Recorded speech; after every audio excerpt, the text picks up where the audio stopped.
sábados de 7 a 8 de la noche. Javi, no te olvides, los domingos de 1 a 2 de la tarde. Por la señal de UCI. Un canal inteligente.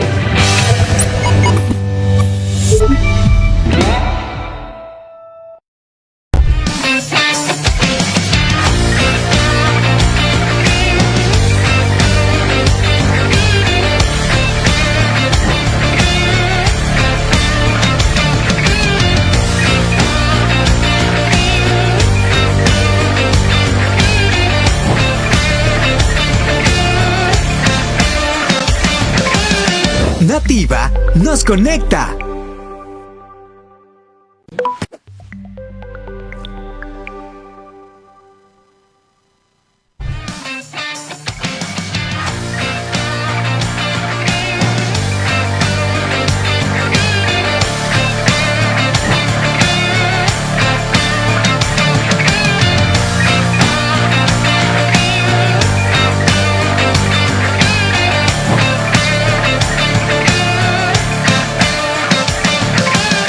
Nativa nos conecta. ¿Tienes alguna queja o denuncia? Infórmanos acerca del hecho. Nuestro equipo se pondrá en contacto a la brevedad. Escríbenos a nuestro número de WhatsApp 978-358-743.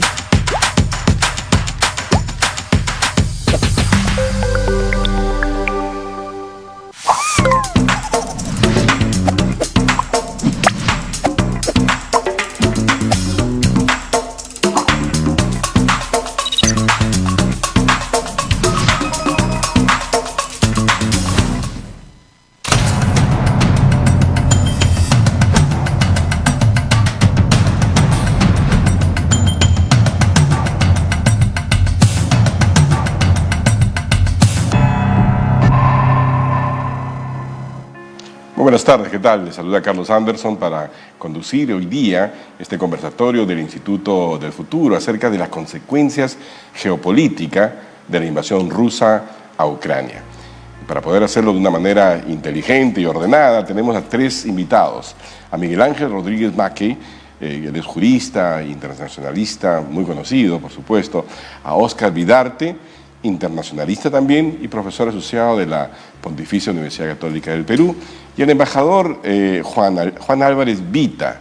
Con los tres vamos a conversar sobre este tema para tratar de entender, a ver, cuáles van a ser las consecuencias, cuáles son ya las consecuencias de carácter geopolítico de esta malhadada, en mi opinión, decisión del presidente Putin de invadir Ucrania y causar todo este dolor en el mundo. Hoy día hemos visto en las redes sociales un video donde se aprecia al ministro de Relaciones Exteriores, si no me equivoco, de Rusia, a punto de dar un discurso ante las Naciones Unidas, y de inmediato hemos visto cómo todos realmente salieron de la sala y lo dejaron solo, ¿no? Hablando así a lo lejos.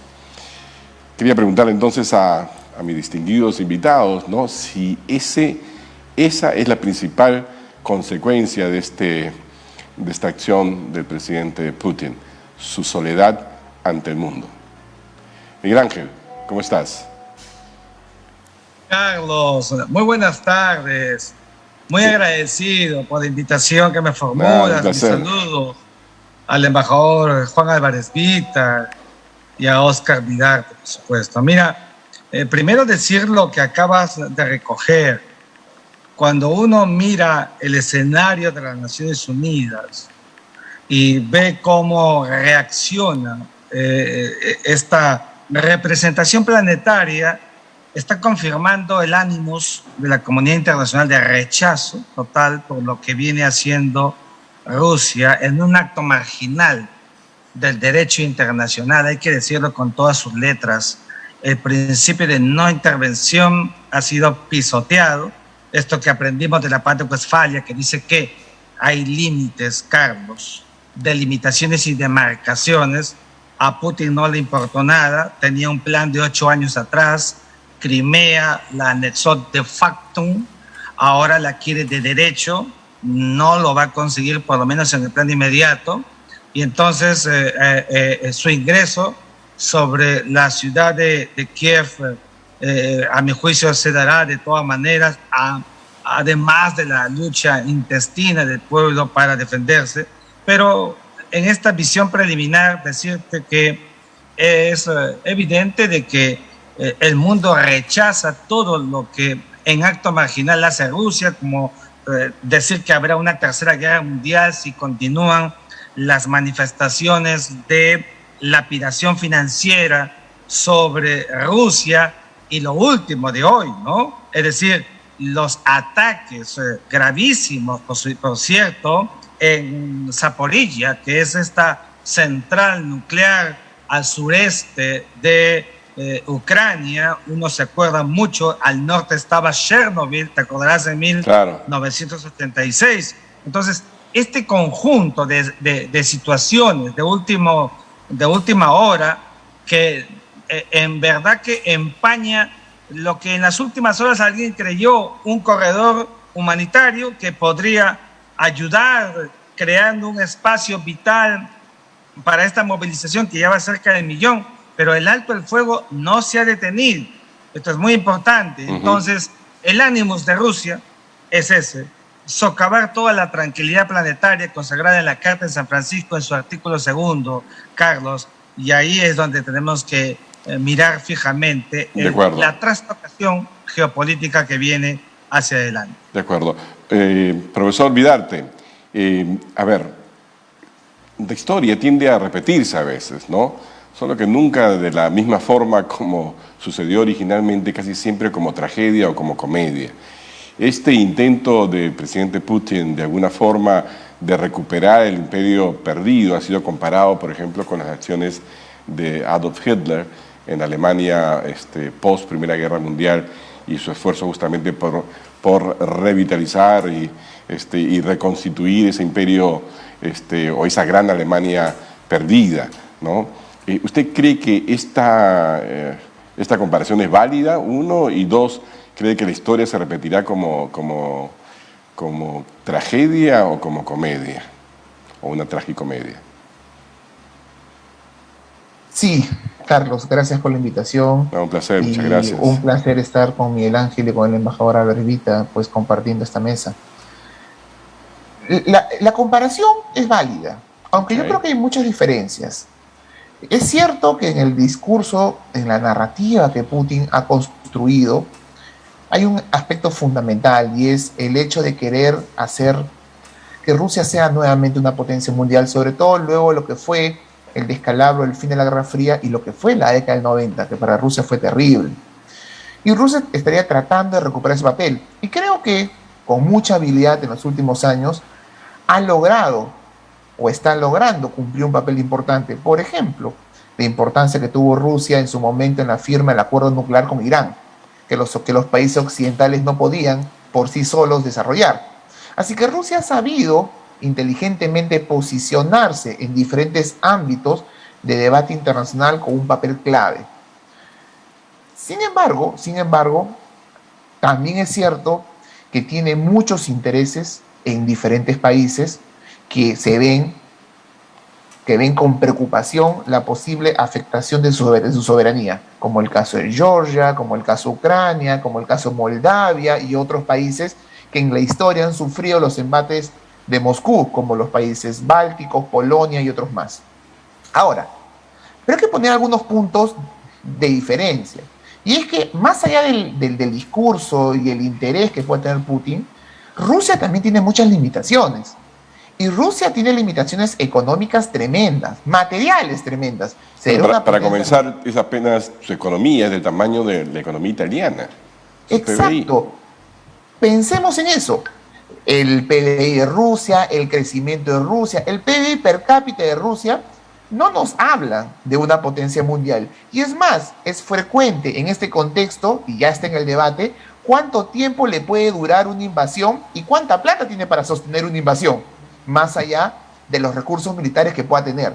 Entonces yo creo que ese elemento es fundamental, porque yo creo que algunas veces también se exagera mucho en la prensa y queremos hacer esas similitudes siempre digamos, que tienen impacto en las primeras planas de los periódicos, Nueva Guerra Fría, Putin, el nuevo Hitler, ¿no?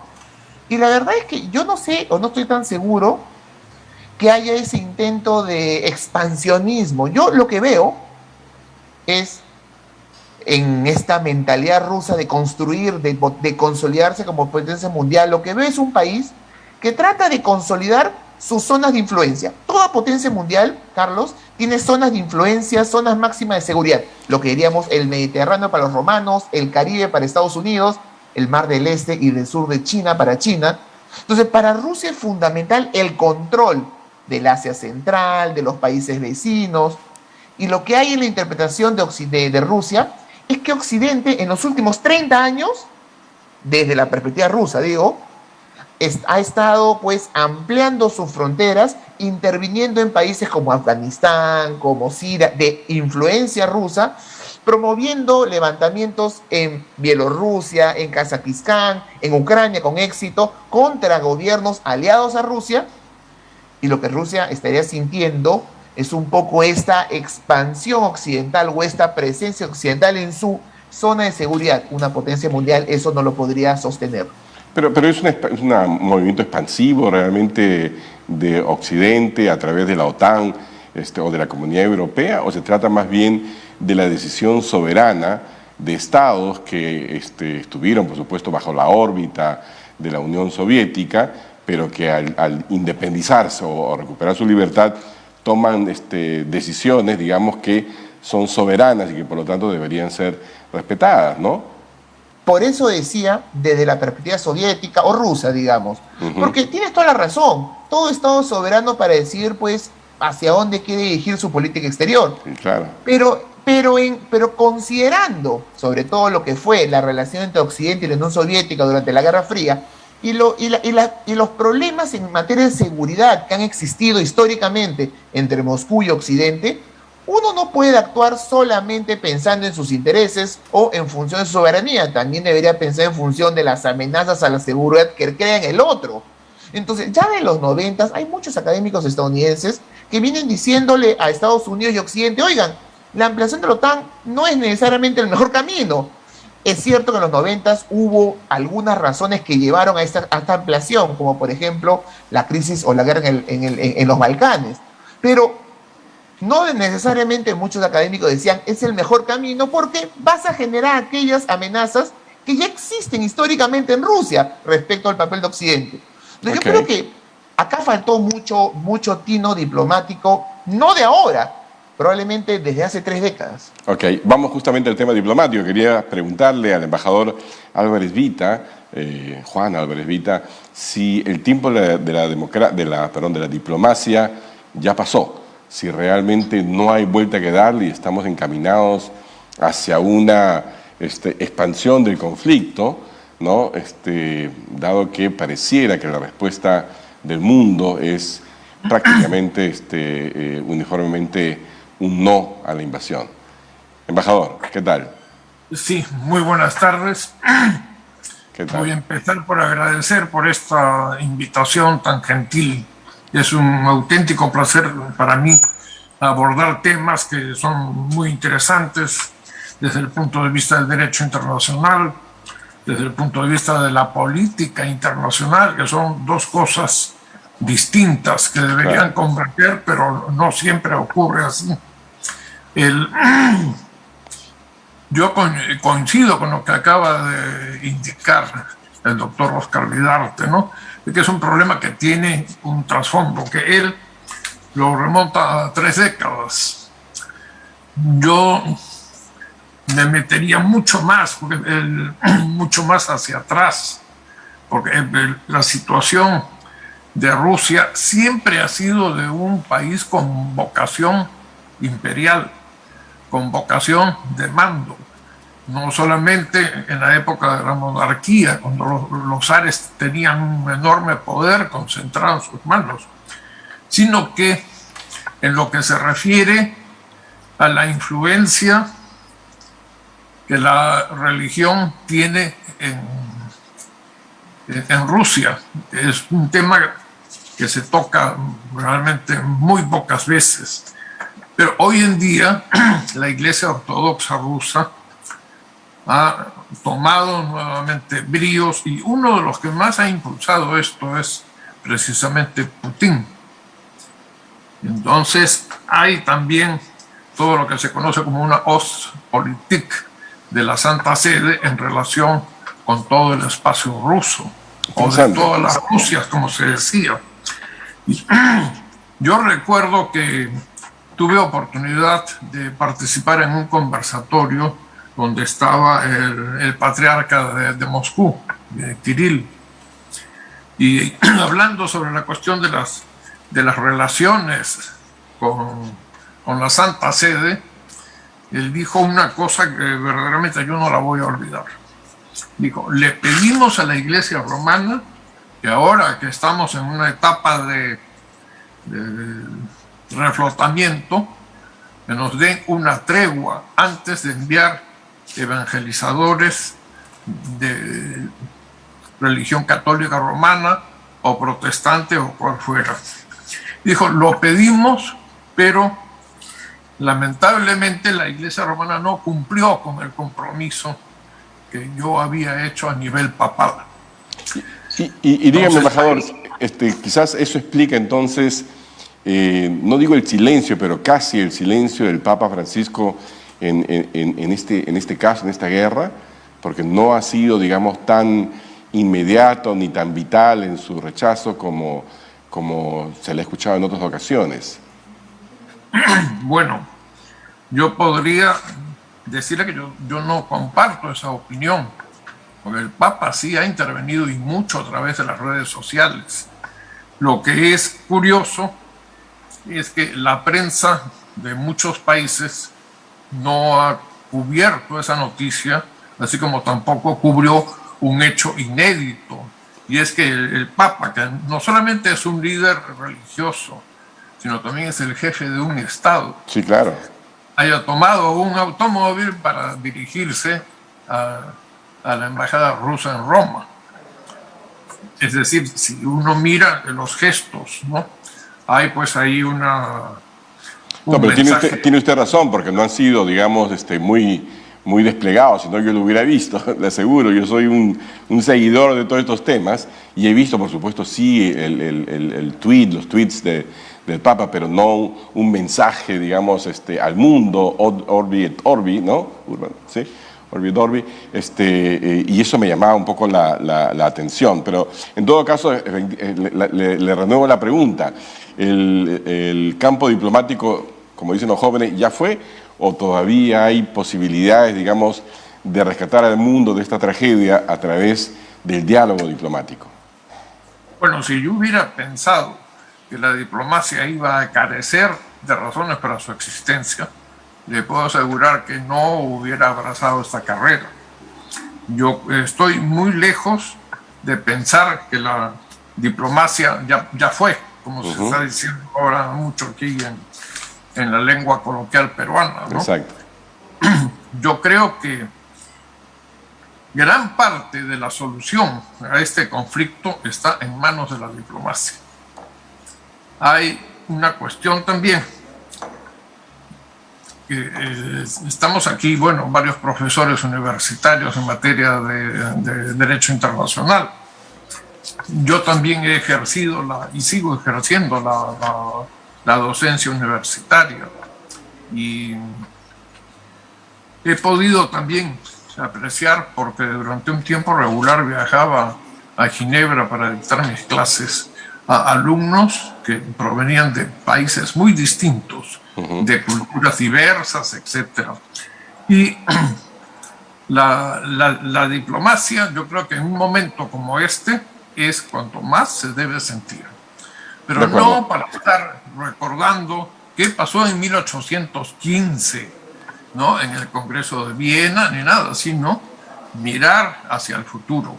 Okay. Por eso me gustó mucho al saber que usted había fundado este Instituto del Futuro. Exacto, nosotros tratamos de mirar justamente hacia adelante, ¿no? Ya tenemos 4 años y tocamos estos temas que de repente no son muy usuales, pero que necesitan este nivel, digamos, de entendimiento. Entonces, mirando hacia adelante, quería preguntarle a Miguel Ángel Rodríguez Maki, ¿no?, si comparte la visión del embajador acerca del papel potencial que todavía tiene la diplomacia y cuáles vendrían a ser, digamos, los caminos, porque, como digo, hoy día la presentación del ministro de Relaciones Exteriores por videoconferencia ante un auditorio de las Naciones Unidas, que de inmediato es desalojado por voluntad propia de los representantes, si eso no da un mensaje muy grande de que prácticamente no hay mucho de qué hablar.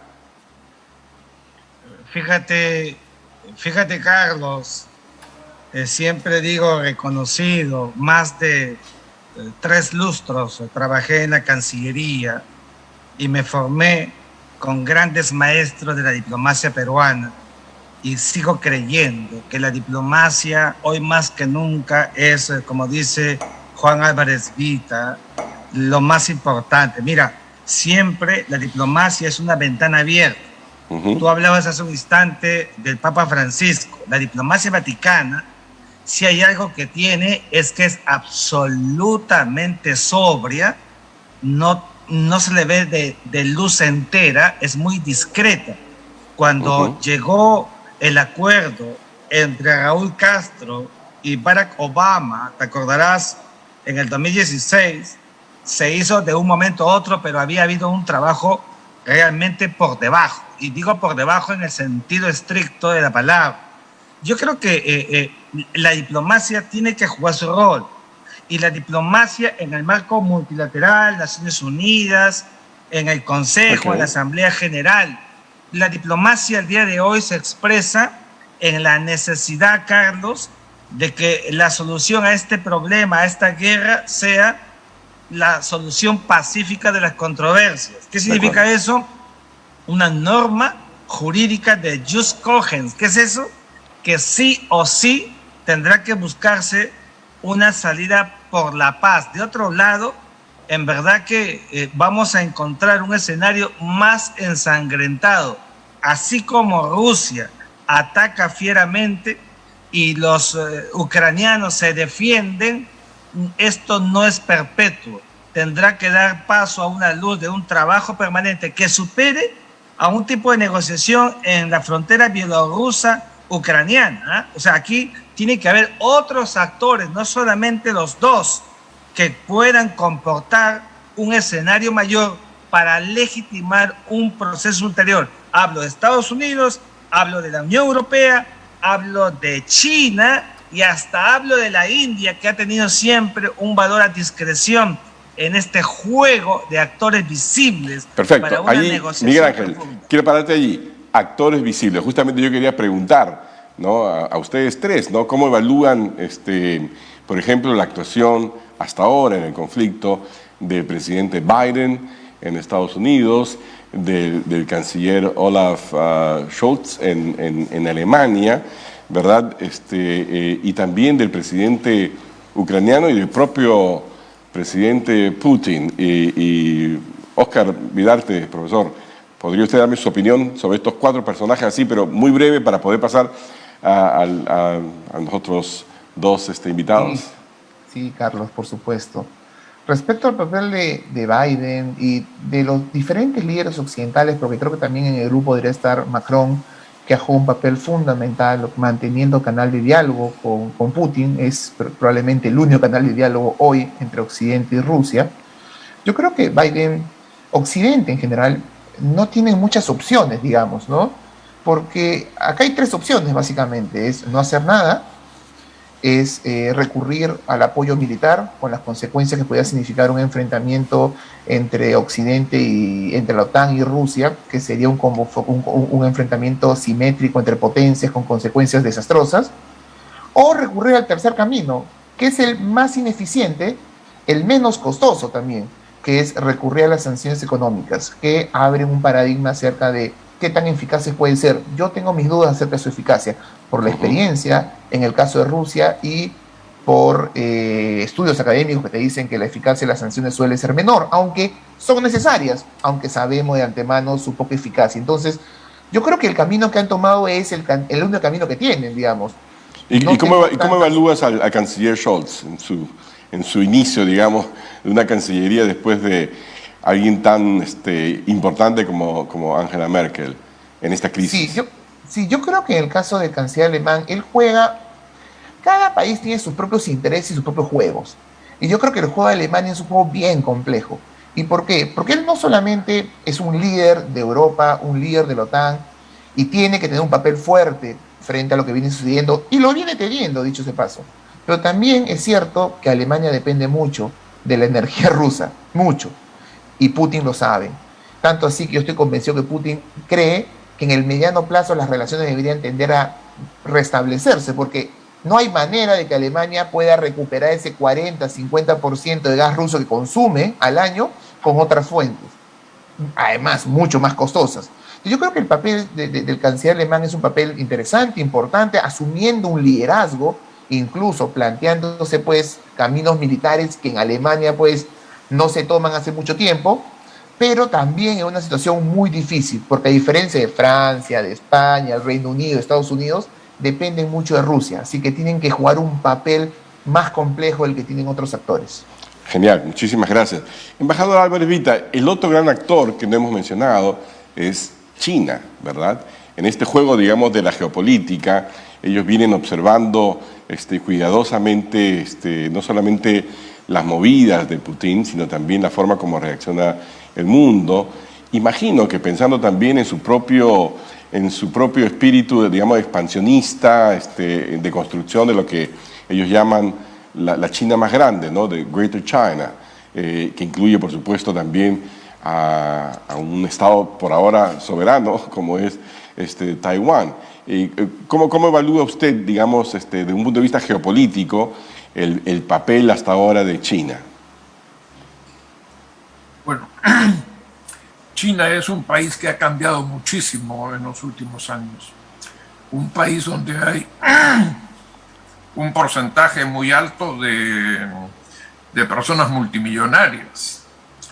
Yo lo he visto con toda claridad cuando era embajador en Indonesia, ¿no? Y el turismo chino que ocupaba los hoteles más lujosos que se puedan encontrar en ese país. Y por otra parte, una capacidad de gasto muy grande también. China tiene ese sistema, ¿no? De decir una sola China y dos sistemas, ¿no? Refiriéndose a Hong Kong en cierto sentido, aunque diría yo que años luz por el caso de Macao, ¿no? China es un país que no hay que olvidar su historia. El pueblo chino tiene mucha paciencia para esperar. Lo que ocurrió con Macao, por ejemplo, cuando el Portugal se vio prácticamente con el agua muy cerca de la nariz, le pidió a la China hacer la entrega del territorio de Macao antes de lo establecido en el tratado que se había firmado muchísimos años atrás. Y China le dijo no, esperemos a que se cumplan los 100 años y ahí conversaremos sobre el tema, ¿no? Esto demuestra también que los chinos saben muy bien cómo jugar con las piezas. El caso de Formosa o Taiwán, o como se le quiera llamar, es una herramienta sumamente importante para China. Yo no podría decirle, miren, mañana China Popular va a invadir Taiwán y vamos a ver qué cosa pasa ahí. Yo creo que China está esperando a que ocurran las cosas. Las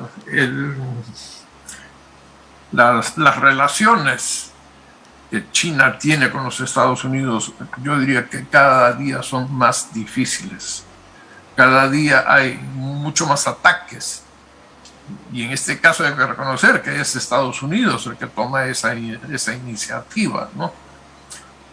Recordaremos cuando Trump lo primero que hizo apenas fue proclamado presidente fue llamar por teléfono a la presidenta de Taiwán. Uh-huh. Bueno, todo eso tiene una significación no se le escapa al diplomático, ¿no? Después, yo diría que no podemos olvidar a otro factor que está ahí, que es Corea del Norte.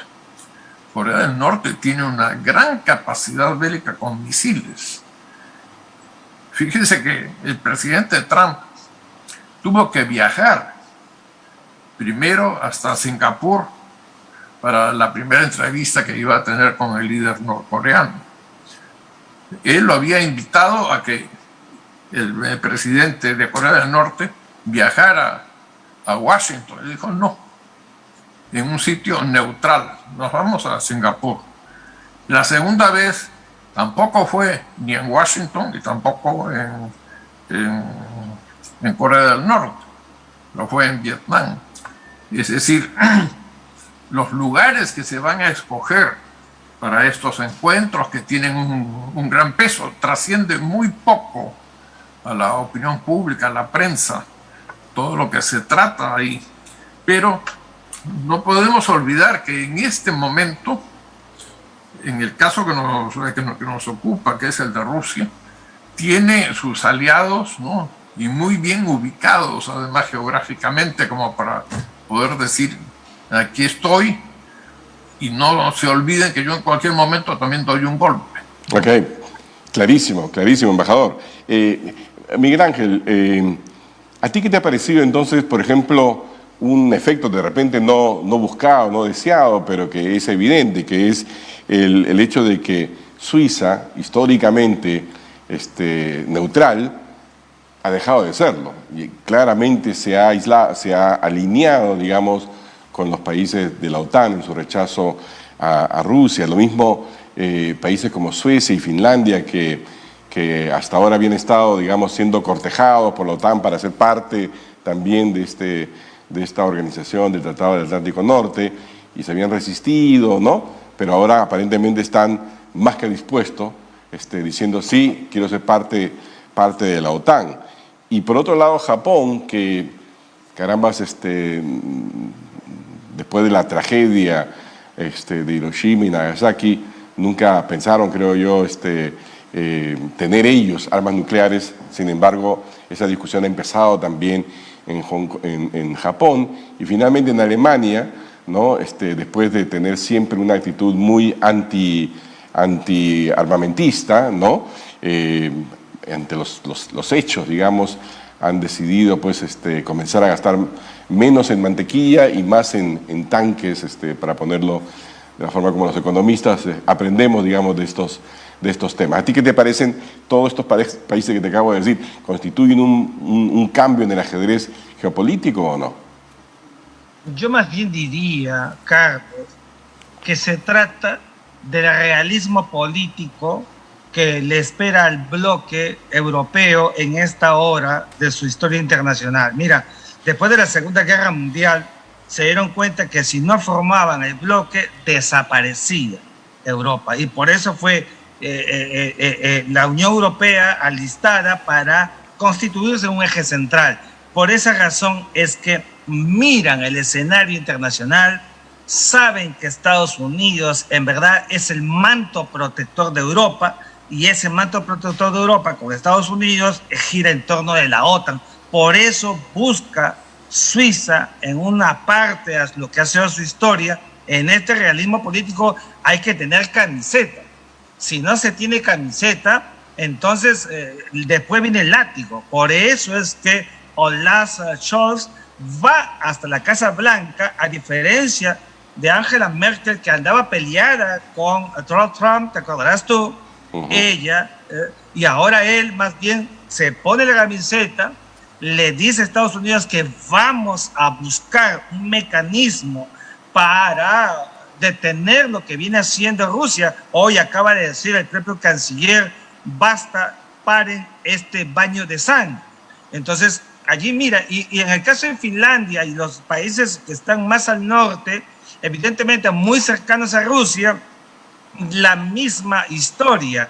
No quieren que les pase lo que en ese marco de influencia que de acuerdo a la teoría del poder quiere manejar Rusia, con látigo también, quieren apartarse, desprenderse y formar parte de esto que para ellos es una mirada internacional de protección. El caso de Japón, mira, Japón fue latigado después de la Segunda Guerra Mundial, combinado a no tener más armas, no tener ejércitos, Hirohito a renunciar a su calidad divina, y Japón es el aliado natural estratégico de Estados Unidos en el mundo asiático, ¿no es cierto?, con Corea del Sur, si quieres, para jugar en ping-pong para cualquier escenario que haya con China. Creo que Japón, ya que tiene hace más de 25 años Ministerio de Defensa, ha sido armado, juega también a discreción.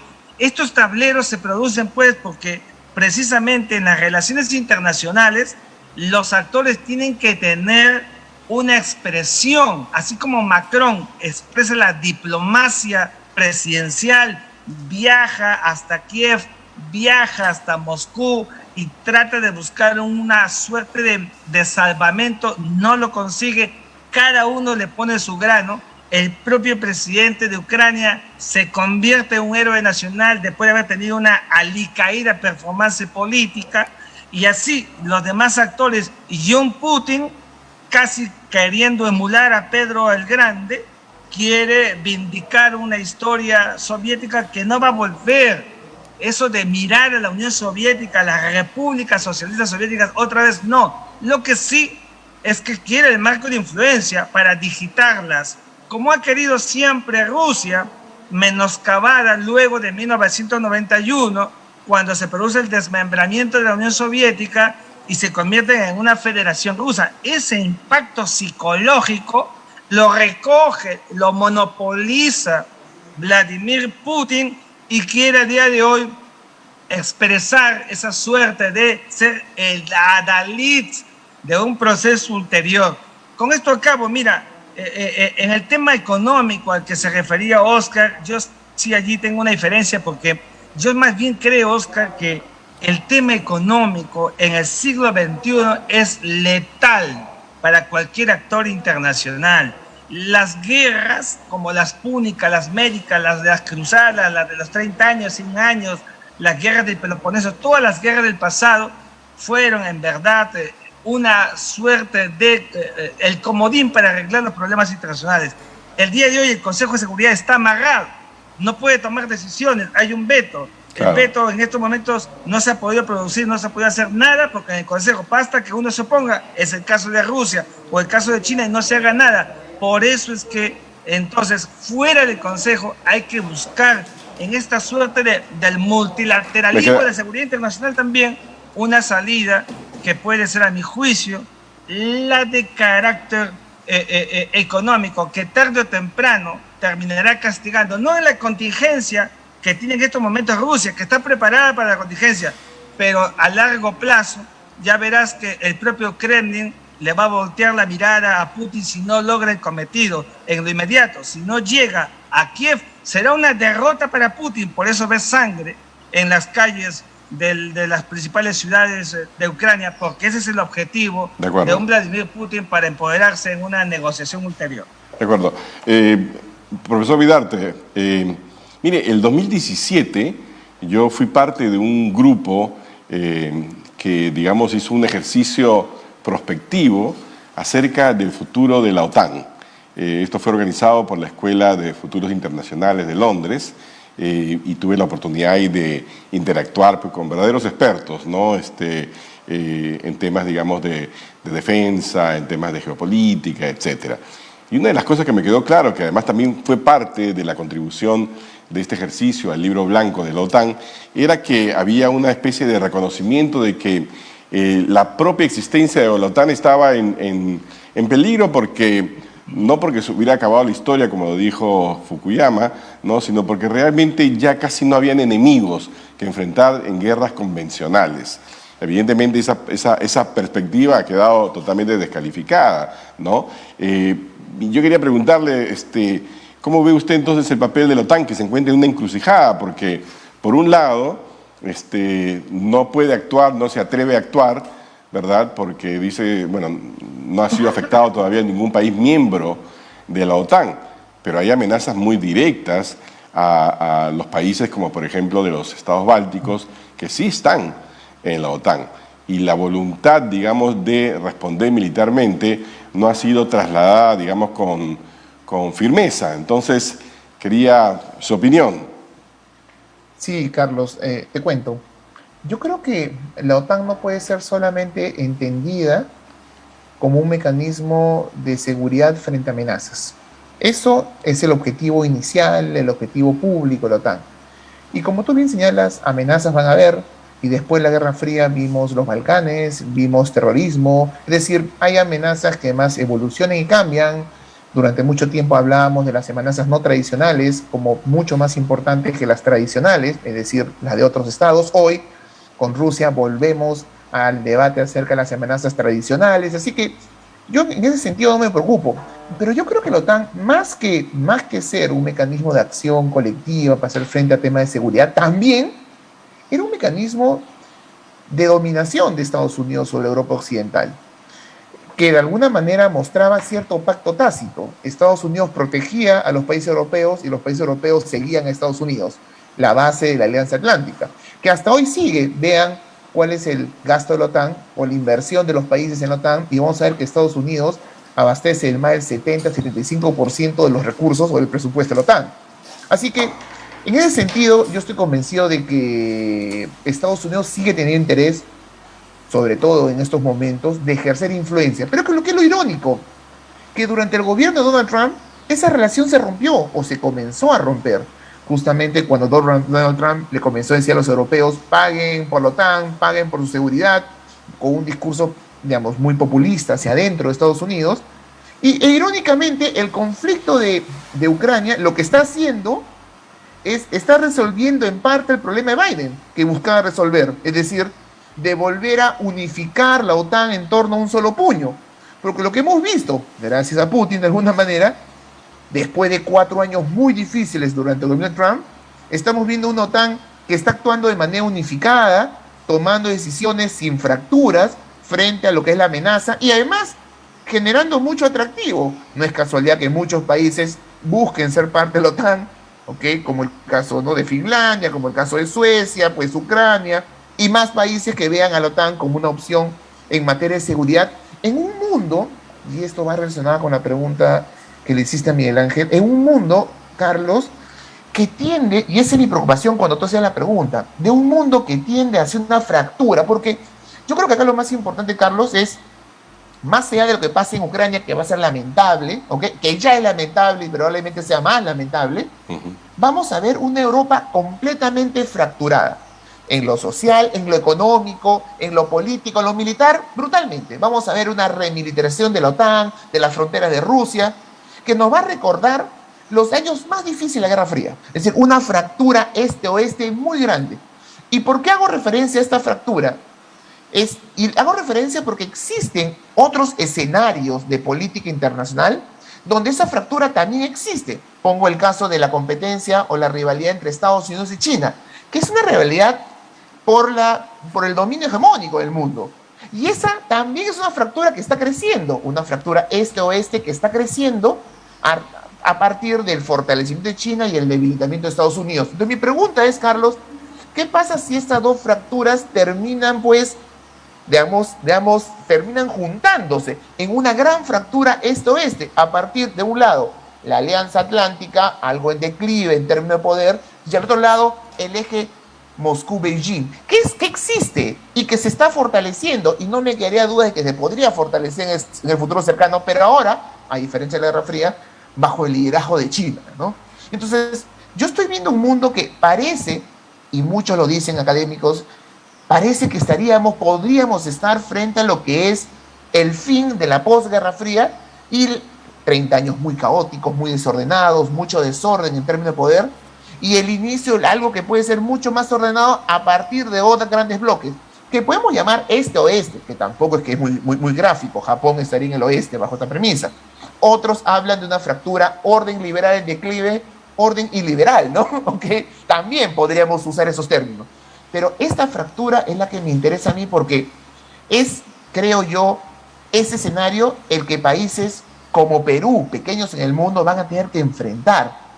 y nosotros no estamos en la condición de situarnos en uno u otro lado, pero porque para el Perú es tan importante China como Estados Unidos. Y ahí es donde vienen, o podrían venir, no mañana, no pasado, en algunos años en adelante, pues escenarios difíciles para nuestra política exterior. Después de la Segunda Guerra Mundial emergieron básicamente dos grandes superpotencias, ¿no? Rusia, bueno, la Unión Soviética y los Estados Unidos. Luego digamos, mirando hacia adelante, ¿no? En un escenario en el que de alguna forma el presidente Putin logra sus objetivos, ¿no? De capturar Ucrania, poner un gobierno títere y de alguna forma marcar la raya, la cancha, ¿no? Diciéndole a la OTAN claramente, mira, no te atrevas a entrar a mi área de influencia. ¿Habrá conseguido, si logra todo eso, el presidente Putin, convertir nuevamente a Rusia en una potencia, digamos, indispensable, que le haga frente a China y Estados Unidos? Digamos, ¿estarían en igualdad de condiciones o seguiríamos teniendo realmente a Rusia como una potencia menor, ¿no? Pero que tiene, digamos, comportamientos de hermano mayor? ¿Cuál es su opinión, embajador? Álvarez Vita, Juan Álvarez Vita. Sí, muchas gracias. Bueno, yo pienso que los Estados Unidos, junto con los países de la Unión Europea, van a perder peso específico en un futuro más o menos cercano. Y ese peso se va a trasladar en gran medida hacia China. Esa es una opinión que yo tengo. No pido a nadie que la comparta, porque cada uno es dueño de sus ideas. Pero ¿en qué lo basa? Yo tengo curiosidad, porque no la comparto, pero me gustaría saber por qué de este escenario, de estos cambios geopolíticos, usted piensa que el que va a emerger, digamos, como la gran potencia militar, el hegemón casi, sería China. Sí, bueno, por varias razones. Una, el adelanto que se percibe cuando uno visita China. Yo he ido a ese país en varias oportunidades. Yo recuerdo que el Beijing que yo conocí es muy diferente del que hace muy pocos años volví a ver. Lo mismo Hong Kong. Entonces hay, por ejemplo, en mi primer viaje a Beijing, la cantidad de bicicletas que uno veía en la calle, ¿no? Fue bajando, porque hoy día se ven automóviles y bastante lujosos, ¿no? Mercedes-Benz, Rolls-Royce, que no podrían circular hasta por defensa propia, ¿no? En un país pobre. El adelanto científico y tecnológico que la China tiene, ¿no? Las respuestas que da también en el diálogo con los Estados Unidos, ¿no? China, yo pienso que es consciente de ese poder oculto. Y esto pero no nos olvidemos en todo caso que China tiene hoy día un ingreso per cápita que es igual al del Perú, ¿no? O sea, como puro dato. Sí, pero si comparamos a la China de hace 20 años con el Perú de hace 20 años, vemos una diferencia grande, ¿no? El avance que uno puede ver en China es absolutamente extraordinario, ¿no? Ok, de acuerdo. Miguel Ángel, ¿tú cómo ves, digamos, esta recomposición? ¿Hay una recomposición del tablero geopolítico o no? ¿O estás de acuerdo con que en esa nueva composición el papel preponderante lo va a tener China, que realmente esto marca el fin, como por ahí he leído, el fin del dólar en su papel hegemónico, el fin del poderío norteamericano? ¿Lo ves tú por allí o cuál es tu lectura? Mira, Carlos, la foto que yo sí veo, sin que sea Nostradamus, en el futuro del globo es evidentemente una superposición dominante del mundo asiático, ¿ya? El mundo asiático con China, con Rusia, con Corea del Sur, con Japón, con India y con Irán. O sea, si uno mira el mapa de la sociedad internacional, los países más importantes del planeta están en el Asia, no están en Occidente. Entonces, esto número uno. Dos, no sería una elucubración vana pensar que en su momento la bolsa de Tokio, la bolsa de Hong Kong u otra bolsa empiecen a tomar esos niveles que por largo tiempo ha tenido Nueva York. Cuidado con eso.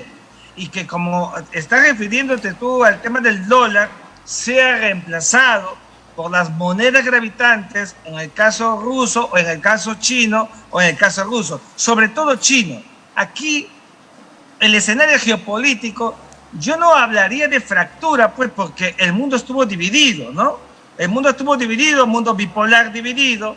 Recuerden que el autor de la fractura asiática fue Henry Kissinger con Richard Nixon. Divide y reinarás. A la China aparece gravitante cuando la Unión Soviética solamente dominaba en los años 60 y 70, pero sí veo un empoderamiento de estos actores visibles y veo a un Estados Unidos que hará todo lo posible para empoderar a una vieja Europa que va a empezar, sí, a entrar en un proceso agónico.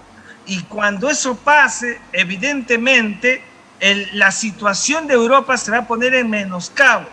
Claro, uno dirá, sí, pero Europa es el recinto histórico de la cultura, de la historia, el monopolio del saber, del conocimiento, todos llegan, sí, eso es cierto. Así también fue en el mundo de la Edad Moderna con Génova, Venecia, Nápoles, Florencia, los Nueva York. Perfecto. De la Edad Moderna. Pero todo esto va cambiando porque las relaciones internacionales, si algo tiene, Carlos, es que es cíclico, no hay nada estático. No deberíamos ver el mapa de manera estática. Estas cosas van a pasar. Normalmente, de acuerdo a la teoría del poder internacional, tiene que suceder un acto quizás bélico que pueda cambiar los paradigmas o las dinámicas. La situación de Ucrania sí lo está produciendo. Y vamos a ver en adelante seguramente un nuevo orden mundial, también con preocupaciones en el campo del derecho internacional, porque ya viste cómo se han metido en Ucrania, casi como los bárbaros, en Roma, durante el final del Imperio Romano de Occidente en el 476, cuando entraron los hunos, los vándalos, los érulos, los godos, visigodos. Cuidado, que este escenario de irrespeto de las normas internacionales pueda también aparecer allí. Hay que cuidar mucho, pegado a las relaciones internacionales, el derecho internacional. Perfecto. Óscar Vidarte, profesor, ¿qué es lo peor que podría pasar en este escenario, digamos, de guerra, con todas estas tensiones? ¿Realmente existe alguna posibilidad, y tiene 2 minutos, de una tercera guerra mundial, una conflagración nuclear? ¿O esto es parte de los temores que se generan, pero que no tiene mayor fundamento? A ver, si uno recurre a las estadísticas, uno se da cuenta de que en los últimos 40, 50 años los conflictos internacionales se han reducido considerablemente. Hoy la mayor parte de los conflictos internacionales son conflictos armados internos, no internacionales, ¿ok? Sin embargo, también es cierto que cuando hay conflictos entre estados, estos suelen ser asimétricos. Por eso entendemos un conflicto entre Ucrania y Rusia, y no conflictos simétricos. En otras palabras, el peor escenario sería un enfrentamiento entre la OTAN, Estados Unidos y Rusia militar. Y recurriendo a las estadísticas, y a los claros temores que existen tanto en Rusia como en Occidente de entrar e iniciar un conflicto simétrico, diría, yo creo que no. Yo no creo que pueda darse una tercera guerra mundial. Sin embargo, esto parte de un análisis muy racional, donde las decisiones, sobre todo bélicas, se toman de forma racional. Y algunas veces las guerras no son resultado de decisiones racionales, sino son resultado de chispas que suceden, de eventos fortuitos que llevan a las partes a un enfrentamiento. Pero cuando vemos escenarios de tanto militarismo, de tanto apoyo militar, de tanto choque y de tanta ruptura, mi temor es que se pueda dar en algunos de estos escenarios alguna de esas chispas que genera un enfrentamiento. Bueno, esperemos que no. Sí. que no se produzca ninguna chispa, porque en ese incendio nos quemamos absolutamente todos. Exacto. Muchísimas gracias a mis 3 invitados. Este ha sido el conversatorio del Instituto del Futuro. Conmigo, Carlos Anderson, será en otra oportunidad. Muchísimas gracias.